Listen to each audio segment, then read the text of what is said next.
יש לי עבודה לא קטנה להכין במתמטיקה, ואני צריך לכתוב כאן כל מיני סימנים מתמטיים, שורשים, אינטגרלים וכאלה, ואני קצת מתלבט.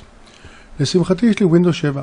ווינדוס 7 כולל בתוכו רכיב נחמד, כאן בנושא של כל התוכניות והזרים, שנקרא לוח קלט מתמטי.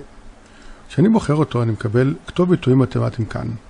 האמת היא שיותר נוח אם יהיה לכם משטח כתיבה, אבל גם עם העכבר אני יכול. למשל, אני כותב שורש, אני מצייר שורש, תראו למעלה, של 3x פלוס, הוא לא הבין אותי, אבל תכף נראה אם הוא יצליח, 2y, יפה. כל זה לחלק, ואז הוסיף לי למטה. אם כרגע הוא לא הבין את זה כל כך, לא להתרגש, 12z.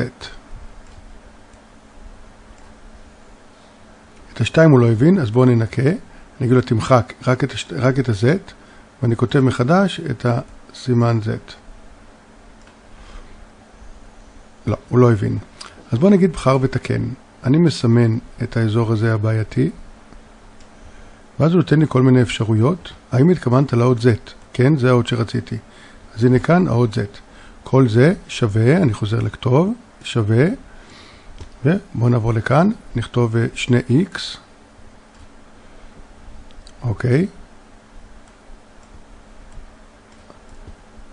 זהו, זה הנוסחה שלי.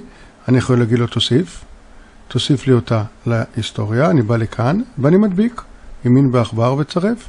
ובואו תראו כאן, יש לי כאן את הנוסחה, וזו הנוסחה ממש, אני יכול לעמוד בתוכה ולתקן כאן בוורד את כל מה שכתבתי. אם אני רוצה 122, אני יכול לתקן וכו'. אז בעצם זה שהיה לי את הכלי שיכלתי לצייר בעזרתו, זה חידוש מרענן, זה נחמד מאוד. אתם בטח שואלים את עצמכם איפה זה תומך, באיזה אפשרויות. אז הכנתי כאן מתוך ההלפ של המוצר, בואו נסגור את זה, הבנו את הרעיון. באיזה לוח הקלט המתמטי, איפה הוא מזהה. תוכלו לראות כאן לקרוא, לא אקריא לכם את זה, בכל מיני מקרים כאלה ואחרים, אם זה אלגברה, קומבינטוריקה ואחרים, שהכלי הזה יכול לעזור. בהחלט אופציה נחמדה, וגם בוורד יש אופציה של ממש לעבוד עם המערכת, אבל כאן על ידי ציור בידיים, המערכת מזהה, מאוד אהבתי לגלות את הפיצ'ר הזה.